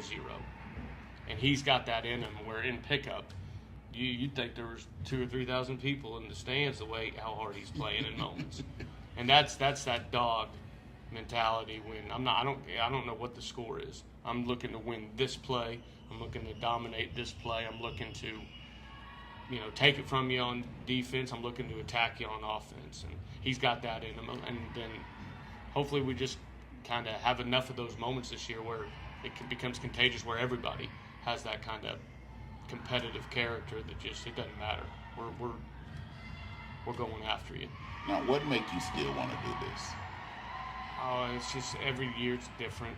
Even though we got everybody back, now it's different because now these guys know. You know what I mean? I'm not talking to them as juniors and sophomores. Now I'm talking to them as juniors and seniors with a year of experience under the belt. So it's a whole nother relationship I have with them. It's a year older. That makes me want to do it. It's the relationships and how the relationships get to grow. And then we got a great freshman class right now. We got some strong sophomores, and just kind of see their maturation over. And I love Memorial. So I love the relationships. I love building, as competitive and winning as teams as possible. And I love doing that, representing Memorial, the community of Tulsa Memorial and Memorial basketball, because it's as important to me as anything in my life. Now, what's the first game? We have Fort Smith Northside coming in here for a boys-only game on November 21st. They're going to be a really strong team out of Arkansas. They're coming in here to play us November 21st. What's up, everybody? This is Drawn with 2Dawgs Sports Talk Show. We're on our basketball roundup.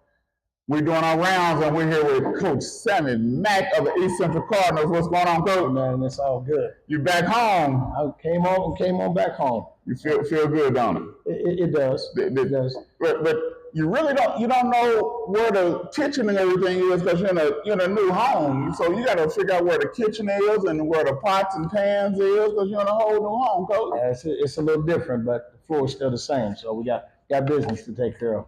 So how does it feel to be back here? Really, it's a little strange, but God has a plan for all of us. I never really had any intentions of ever coming back. And Gina, which was the principal, she kept talking to me. And I said, well, if I'm gonna finish my career, I might as well go ahead and finish it out here. And I decided to come back. Because you left a program at KIPP, and you were doing some big things there. Yeah, and y'all started you started from the ground up, and you brought them young ladies to almost the pinnacle. So that was hard to leave, wasn't it? Yeah, it was really difficult because we had the first year we were knocking on the door. We made it to the area championship, and we had got beat in that. And then the next year we made it all the way into the state tournament, and we were doing great things. And my intentions was to not ever leave KIPP because I was building it from the ground up, and there was a lot of good things that were happening. Pretty special young ladies. A lot of them came there to play for me. But at the end of the day, I had to figure out what it was that I needed to do and to be able to finish out my career coaching. And the door opened up for me to come back here. There was some unfinished business here at East Central that you need to finish up with. Oh, definitely. When I left here, the team that I left was one game away from going to the state championship here. So it's going to take some time to build this. Coach Pitts, which was he took over for me, and then my cousin Jalen Thompson took over for Coach Pitts, and it's been a progress being made because a lot of kids left, and it was just bare. And my hat goes off to Jalen for the things that he had to go through with the program here in the district, trying to rebuild the program to do all of the things that we've done, and it just takes a lot of hard work, a lot of time. So what do you have this year? What are you expecting out of young ladies this year that you have right now? Well, anybody knows me, it's time to go play, baby. It's time to hook it up, regardless whatever. I walked in here, I had one girl in basketball. That's it. Right now I have 17 girls. Now, how much noise we're gonna make? As long as they keep working and keep doing what, we'll make some noise down the road. Did you have to go through the hallways and say, okay, yes, can you play? Can you play? Or did you have to say, okay, take that one girl and say, point out to me who can play basketball? I went down the hallways looking for this one, that one, and whatever. I'm blessed. A lot of people know me. They know that I'm going to work my program and make it work and do what it needs to do. I've had a few girls come in, but this is going to be a project this year. But I ain't afraid. Come on. You need me to show up, I'll be there. We've taken on a challenge already. We're going to Cincinnati, a big tournament up in Cincinnati. Are we ready for it? We will be ready by the time we get ready to go. So when does that tournament? December 26th through the 29th. We're on Christmas break. So we're gonna get their work in. Yeah. Yeah. So are they inexperienced? You have more seniors, juniors, freshmen? Very inexperienced. I have 3 seniors maybe. I'm still getting to know the kid's name. When I tell you this was the covenant was bare, I have a young lady named KK. She was a senior here. I have another young lady named Stephanie. She wasn't even in basketball. She was in track. And everybody else is just basically new. But that's the way you like it anyhow, though, because you get to spin it how Samy wanted. The Samy way. At the end of the day, listen, at the end of the day, if we make that noise at the end, I'm gonna take it up because we're in a tough conference. We're in the same conference with Booker T, so I got to face them twice, and they loaded. I mean, they got 30 girls over there that can play at anybody's high school. So we had to face them twice. that's a challenge in itself just to stay on the floor with them. And this is their year. This is the year that they should win it all. But I'm still not afraid. I'm going over to their place and we're going to play. They got to come over here and we're going to play. May have to play them 3 times. Play them in the playoffs, maybe even 4 times. May have to go play them in regionals or area and then go to state and play them. But we're preparing for a long season. I got a lot of babies, pups. They'll be ready. They're hungry. They're starting to figure it out. So I like the group I got. So is it going to be more of that pressure style, full court pressure, run and gun? What style are you going to use with them starting out? I ain't changing. I'm not changing. I'm gonna listen. If I had a girl that couldn't press, we're gonna press from the start to the end. I'm not pulling up. No, nothing changes. The game is the same. We going out to them. They have to learn.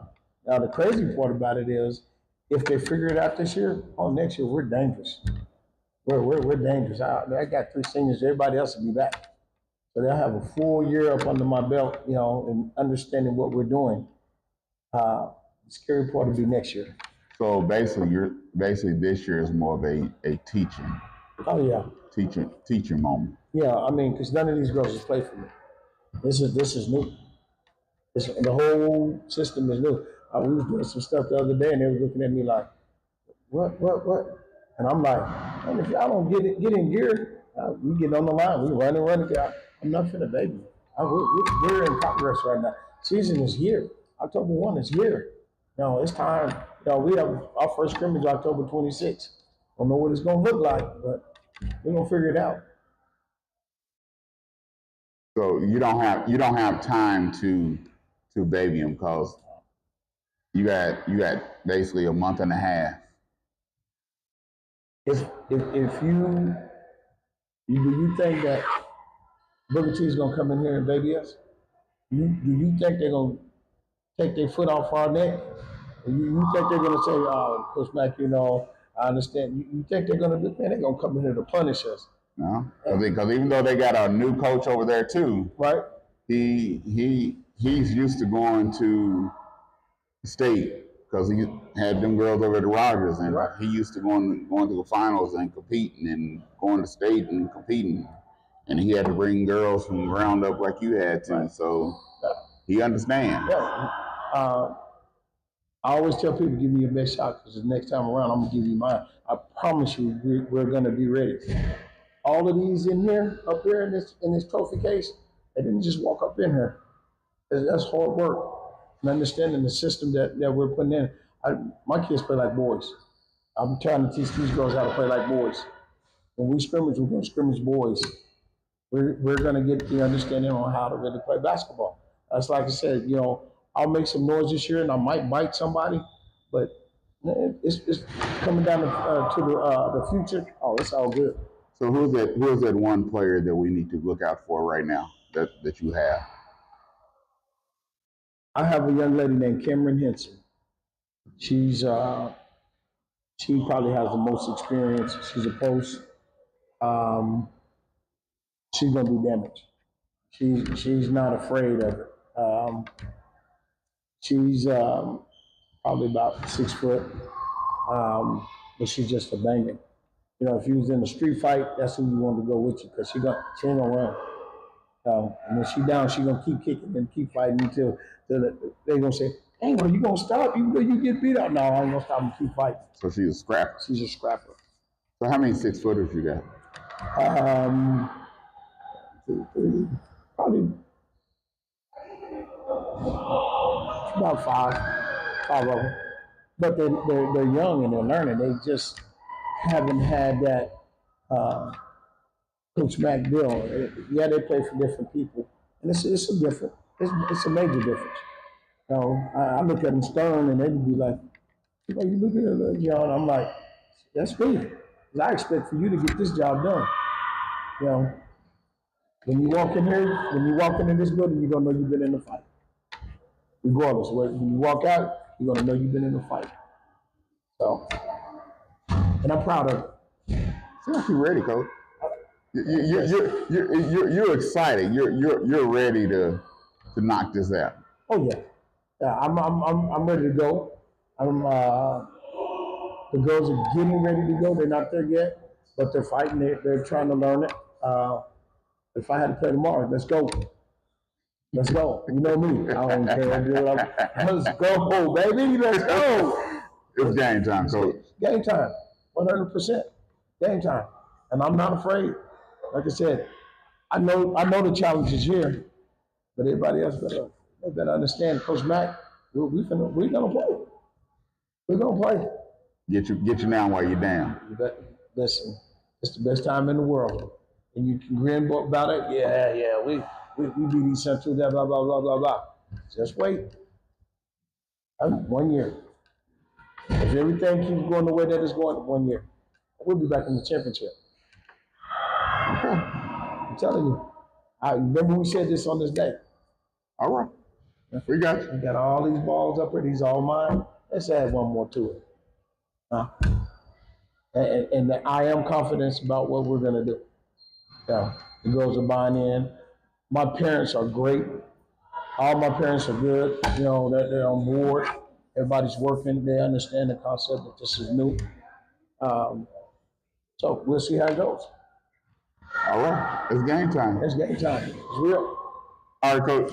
Appreciate it. Good luck this year. Always. Appreciate it, Coach. And I appreciate what you do for all the sports around, all the kids. That's big time. Big time. Thank you. We need more of that. I appreciate it. Yes, sir. 2Dawgs Sports Talk Show. Peace. What's up, everybody? This is Drawn with 2Dawgs Sports Talk Show. We on our high school basketball roundup, and we here with the head basketball coach of the East Central Cardinals. What's going on, Coach? Coach Michael Parrish, thank you for having me. Thanks for having me on the show. How's it going this year? It's great. The boys have been working hard. We've been on the track in the weight room, and I'm seeing a lot of more effort this year than last year, a lot of more toughness, mental toughness. So we're a lot further ahead of where we were last year at this time. Now, last year, the season didn't go probably the way you wanted, but were y'all young last year? What was because the record, I think y'all were probably better than what the records say. But we were 500 last year, and I think that's about what we were. We were about a 500 team. We had some nights where we played really well and we could beat some good opponents, and then we had nights we didn't play well. We had some guys last year that were athletic. They just hadn't really been in a system where they were demanded to work hard every day. Winning was not a part of their everyday culture. And so just trying to establish myself, my program, my expectations, and bring their level of effort up to my expectations, it took a while. But, by the end of the year, I really grew close to that team. I'm really proud of those guys. And, at Christmas last year, I got rid of 10 kids. Wow. It was just needed. We just had to close our circle a little bit and get a little more serious about what we were doing. I thought, a lot of kids just, because they come out for basketball, they think that they should expect to play, or if they come out, they should make the team. And, we're not trying to, put an intramural team out there. We're trying to put a highly competitive basketball team out there. So just getting my system in, my philosophies in. I think the kids have bought in real well on that. And this year, I think you'll see a different product on the floor. Now, let's expound on that a little bit, because that's unusual, something to do in high school basketball or high school sports, period, especially in basketball, because you don't have many on the floor in Tulsa public schools, especially, to say, okay, I'm going to have to, because you are not meeting the standards that I require, and I have to move you on. Sure, it fell along academic lines, behavioral lines, attendance lines. If we have kids that aren't doing what they're supposed to in the classroom, they become expendable. If you have kids that aren't showing up for practice, they become expendable.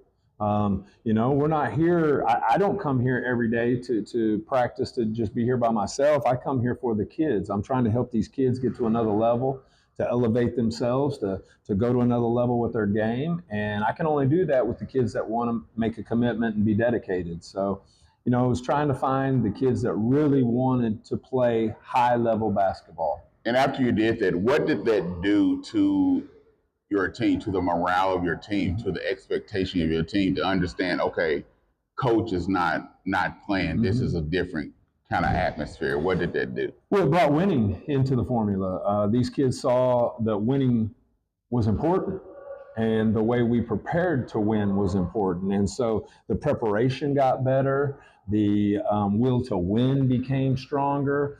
Toward the end of the season, we became one of those teams you didn't want to play because we had some athleticism and we got tougher along the way. So we actually had a few upsets in the playoffs that we were underdogs. And, you know, the only way you do that is if kids bond together and become a strong unit. So I was just really proud of a team that started off the year wasn't very good. We made it to a point where we were a lot better basketball team, and I think it's gonna relay over to this season as well. We have some kids back from last year's team, and I expect some big things from them. So how many seniors, juniors, sophomores, what is your team mostly comprised of? This year, we're going to have 4 seniors that'll play quite a bit. Obviously, Demario Adams will be the most profile player. 6'10", can do it all. This will be my first year to coach him. And, just working with him, trying to increase his mental toughness, his competitiveness. The game's been real easy for him because he's been bigger than everybody else. But to dig in and really become a stronger mental player, to be smarter on the floor, to not allow little things to take him out of his game, those are the areas that I'm trying to work with him on. He's got every tool in the bag. He can shoot the three, he can post, he can handle it, he can defend, he can block shots, he can do it all. So working with him is not so much X's and O's on the floor, it's more of a maturity thing and trying to get him to understand the effort level it's going to take for him to be competitive in Division I.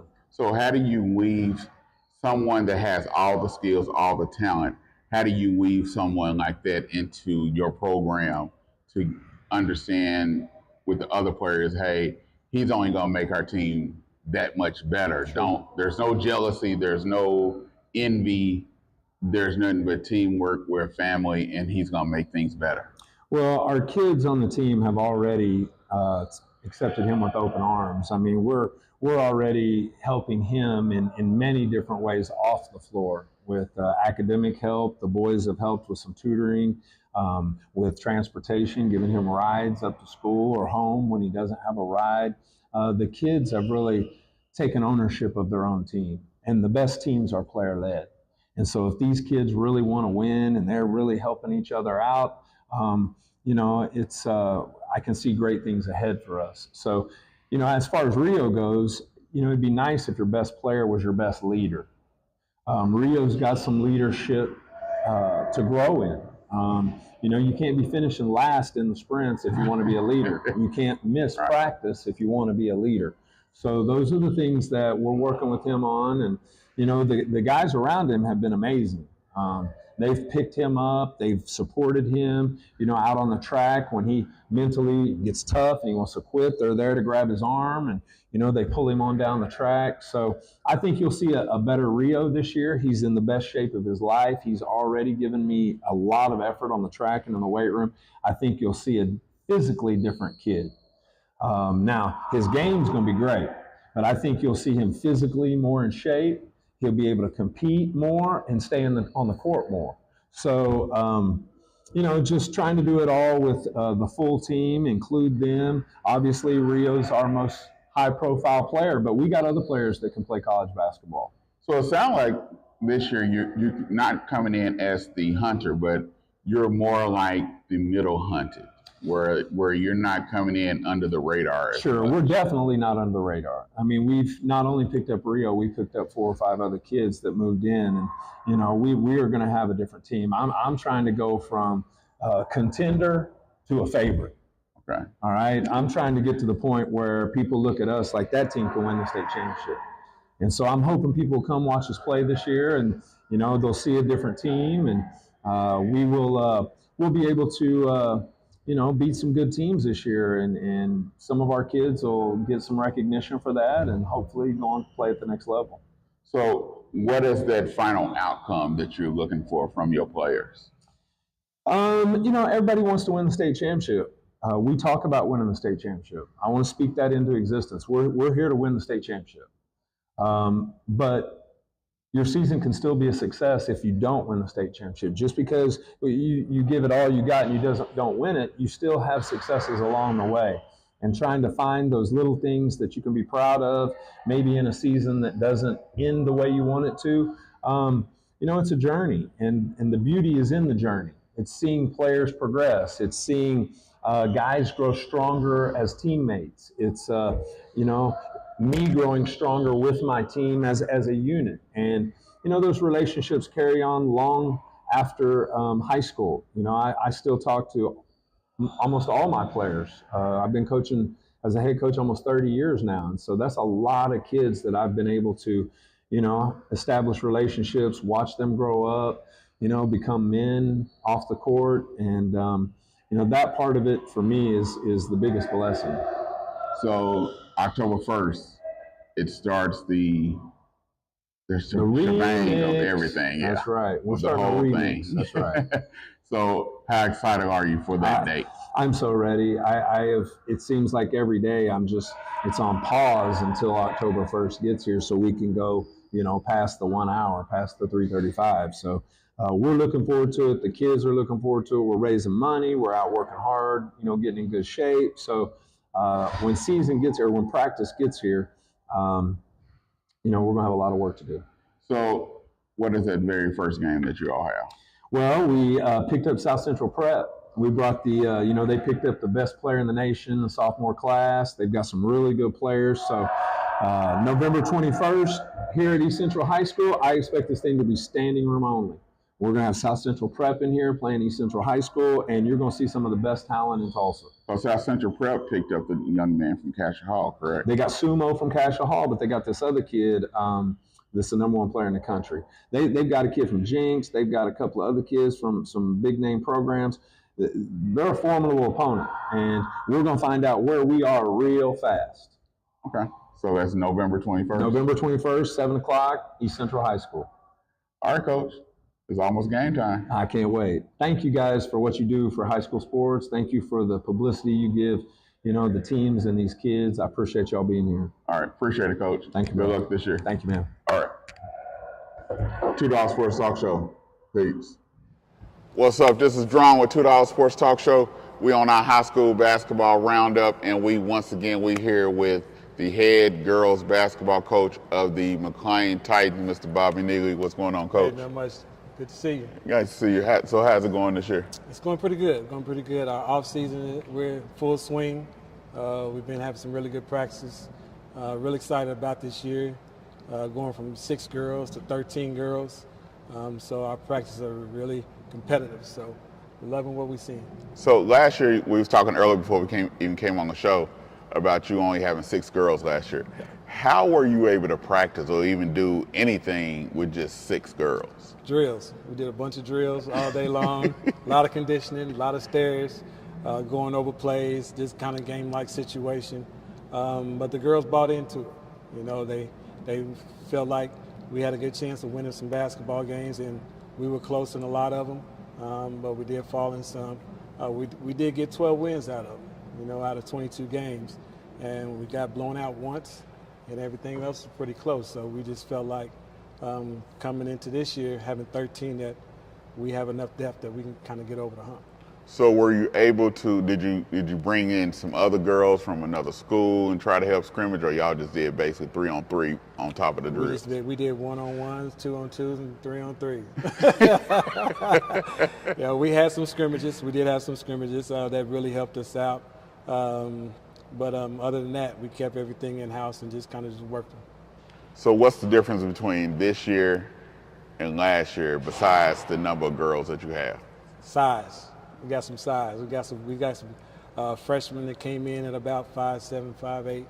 Hold on. You said 5'7", 5'8". That's size. Yeah, that's size from 4'8". Yeah, for me, yeah. Compared to us last year, Jordan Hilton. Jordan's about 5'5", and she had to play my 5 spot. Wow. Yeah, so I'll take 5'7", 5'8". So those freshmen, what big a difference are they gonna make with you this year? They'll make a big difference because they're athletic, they're quick, they have the knowledge of basketball, but they're learning how to have a high basketball IQ, learning how to play basketball. You can roll a basketball out and say, hey, go play, but we're teaching them the game, how to set screens, screen and roll, how to slip screens, stuff like that. So the more that they soak that in, the better they're going to be in the long run. How big a difference is it when the young ladies come in and they know the game? They just don't know. It's not just you run out of basketball, just run up and down the court, but they know how to play the game. How big a difference does it make your job? It makes my job easier. I mean, it really does, because we don't have to spend as much time talking about it and going through it. We can just kind of get through that drill and then move on to something else. But it makes a big difference in the world. So what was your biggest challenge last year, besides just having the 6 girls? Other than that, what was your biggest challenge last year? Buying in. Buying into a new coach coming in, a new system, a new way of teaching, a new way of just kind of settling down and playing the game and thinking the game. I think, like my best player, she would just go out there and just do floaters from the free throw line, and I'm telling her no. We got to get into the paint and shoot a regular shot, just a regular pull-up shot. Let's not try to shoot a floater from the three-point line. You banging it off the backboard and taking bad shots. I think that was probably the hardest thing, was trying to get them to focus on getting in the best shape that they could possibly be in, and then going competing for a hard 32 minutes. Now, coming this year, you have pretty much the same 6 girls that's coming back. Yeah. That know your system, know what you do. What does it do for you this year? It does a lot, because they can teach the newcomers, this is how we do it, this is how he likes it to be done, because they've been through it, and they've been my leaders. So that's why practices have been very good. I can say very good because the freshmen have bought in. They want to compete. We're talking about a group of girls that played in the middle school championship last year and lost, and they still had that bad taste in their mouth, and they want to be able to come here and be able to compete and win. Now, you said in your off season you had 7 girls that came out and was consistent. Mm-hmm. How big a deal is that for you? That means that they're buying in. That means everything. You want girls that want to come here and get better every day, and get coached the right way every day, and get pushed, because we do have girls here that want to go play college basketball. So we're telling them, this is what you have to do to get it done. And if you shortcut it, you're not going to make it. We talk, we're very big on body language, and we're also big on attitude. So those are a couple. All right, Coach, you was talking about you got 6 girls that you got, and we stress in the classroom. What have their response been when you're pushing classroom, you're pushing academics, you're pushing, what are their responses? Their responses, at first they're shocked, because, most coaches, are focusing on the athletic piece. I think especially like my freshmen coming in, they were surprised that I was talking more about the academics than I was the athletics. But I'm trying to get them to understand, if you don't have the academics, you can't go to college, So we stress that academics is very important here. We want to be that sports group that has one of the highest GPA percentages. So that's what we strive for as far as the academics. So this year, 13 girls, they buy in. You got to play your freshmen some. Yeah. Are they ready? Right now, I told them today, I said we were to scrimmage this week, we wouldn't be ready. But, we have two weeks before our first scrimmage. They'll be ready by then, because we got a lot out of them today, especially with the conditioning. So you can kind of see them buying into it more and more each day. They'll be ready. Where's your first scrimmage at? First scrimmage will be at Edison. Okay. At Edison, and we'll scrimmage Edison and I believe Casher Hall. Okay. Okay. Yeah, so throwing them into the fire. hey, ain't nothing like it. You just got to jump in there, You got to go. jump in there. I told one of the coaches, I said, hey, I think, when we first scrimmage, I'm just going to play my freshman against your varsity. I mean, don't take it easy on them. But, I mean, that's how they learn. That's how they'll learn. And we'll be fine. So first game when? First game is the 22nd, November 22nd, and we go over to Kip. So definitely looking forward to that. Yeah, and because they got a whole new coaching staff, everything over there since Coach Sam then moved back to East Central. Yeah. Well, I tell you what, I'm glad he took them bigs. 'Cause last year he had a couple bigs. Oh man, I think he had 3 of them in there at one time, and I was just like, hey, just do the best you can do. Nothing you can do when they 6'2", 6'3", and mine is 5'5". But I mean, she battled though. I was really proud of JoJo getting in there battling. All of them really, because like I said, it was a close game up until about mid-third. And then I guess Samy was like, let me stop playing, let me throw these 3 bigs, and then pounding into the paint, and then wasn't nothing we could do. So what are we expecting? Better than last year? Second round, third round? Man, I'm praying for better than last year. Like I said, we lost some games that we should have won, but we just didn't have that depth. But I think now with the freshmen getting thrown into the fire, kind of getting acclimated into how we play, if we can get 2, 4, maybe 6 points out of each one of them, we'll be straight. So I'm thinking better than last year, more than 12 games. I'm hoping we can finally win a district championship here. We've been close. We were close last year too. That's what I'm shooting for. If we can win a district championship, man, we can pretty much set ourselves up pretty good in the playoffs. All right, it's almost there. It's almost there. I'm ready. It's game time. It's game time. It's always game time. All right. Thanks, Coach. We appreciate it. Your 2Dawgs Sports Talk Show, high school basketball roundup. Peace.